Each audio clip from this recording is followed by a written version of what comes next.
Hello, everybody, and welcome into another episode of the Mountaineer Postgame Show. It's a late night edition here as West Virginia takes down Arizona State 75-63, collecting their first win of the season away from Hope Coliseum. Coming into this one, they were 0-2 in true road games and 0-4 in neutral court games, making them 0-6 away from Morgantown. That's a much-needed win.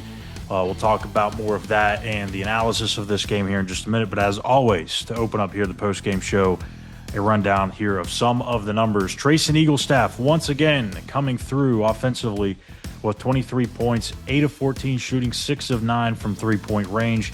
Also had 7 rebounds and 2 assists. That's 2 straight games for him where he's put up similar numbers in those 3 main categories. Brendan Lorient had 15 points, 11 of which came in that second half. He goes 7-11 from the field.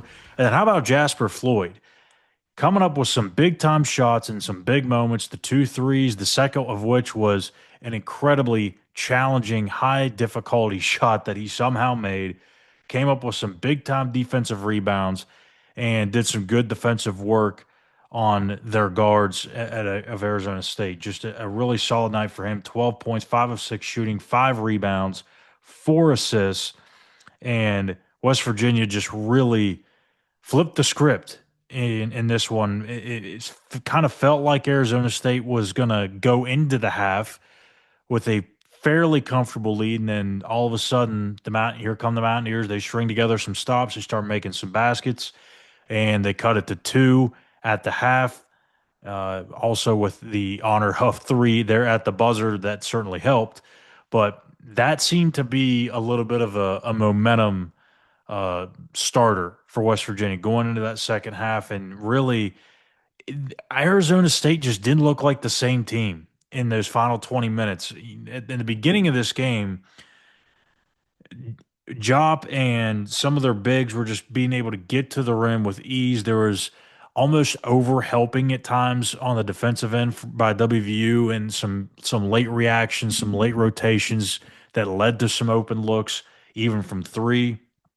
In that first half, the Sun Devils shot 5 of 10 from three-point range. In the second half, 0 for 5. And you want to talk about the defensive job that the Mountaineers did in that second half. I mean, we could talk all night long about it. I mean, that was just a masterclass of a job by Ross Hodge, making some adjustments, coaching it, and preaching it in these huddles during the media timeouts. Any chance he had an opportunity to talk to his guys.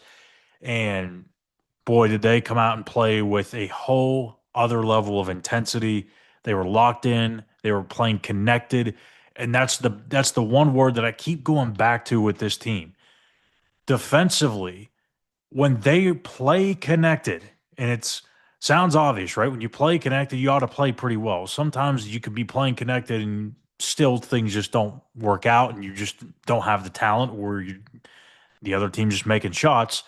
But it seems like when this team is playing connected, all 5 guys on the floor, they tend to go into these really good runs where they hold an opponent to a 4 or 5 minute drought, and then that in turn leads to an 8-0 or 10-0 or 12-2 run or something like that for them, because they're able to get into their offense without the opposing team getting into their set defense in the half court.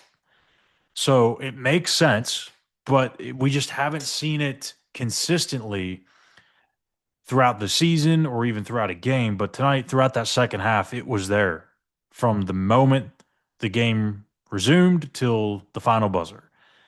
And Treysen Eaglestaff, what a night for him.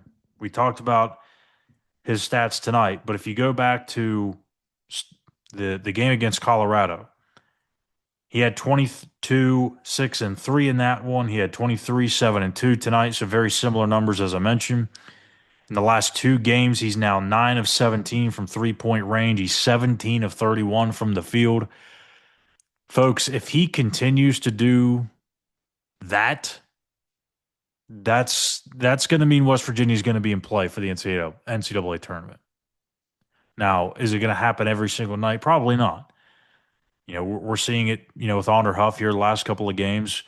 and people are maybe, I'm just assuming, I haven't been able to scroll through social media yet, but I'm assuming there's probably some folks out there that are a little worried that Honor has been taken out of the game offensively these past two outings and how that could be a huge problem moving forward. But I'm taking it as this, I'm viewing it as a glass half full situation because while, yes, you would like to see Honor knock down tough shots and put up 20 plus points a night, you need to find multiple ways to win. And really, before these last two games, it was put the ball in Honor's hands, and that's what's going to happen. Live on the defensive end by coming up with some great stops, stringing some things together, eliminating second chance points, eliminating turnovers, scoring off of turnovers, and that's how they were going to win. Now they have another route. The more routes that you have to win, the more likely it is that you're going to win games. Also, very obvious, right? Captain Obvious tonight here on the show. But to see them do what they've done these past two games, and I get it's, against probably not the top two teams or top half of the league teams in Colorado and Arizona State. Still, you found a way to get it done. You found a way to get a win when Honor was not what we expect him to be, and Treysen Eaglestaff steps up. You also had Jasper Floyd step up, Brennan Lawrence step up. So that's an encouraging sign. If those guys start to get going, then all of the attention just can't be on Honor Huff. There has to be respect around the entire five on the floor. So to me, it's a good thing. Now, for Ross Hodge, I want to say this because I closely watched him tonight. And I don't know if I watched him maybe more closely because this was a road game. I really wanted to see how he was interacting with the team and how he was kind of how his mannerisms were throughout the game because of how this team has struggled on the road, or if it was partially because they showed him on TV a bunch, and that was part of the reason why. But my goodness, Ross coached his ass off. I mean, even in that first half where there were some moments where it wasn't looking good, he was fully engaged, chewing guys up in the huddle, making sure that the team stays engaged, the bench stays engaged, and kind of helped engineer that run towards the end of the half. And then in the second half, it was just a beautiful job of him orchestrating that offense, barking out calls, telling guys where to go, when to go. It's not always needed, but when you're on the road, you need your coach to kind of step up and maybe help you or assist you a little bit more than usual. And he just did a phenomenal job of running an efficient offense, getting guys good looks, getting certain matchups that were very favorable, and defensively made the changes at half and really just made life difficult on Arizona State defensively and had his guys locked in playing with a different type of intensity in the final 20 minutes. That was a tremendously coached game by Ross tonight. And I know that there's been moments probably at times this year where you were a little upset with Ross and whatnot. But look, those nights are going to happen. They're going to happen again. Might happen Saturday against the number one team in the country in Arizona.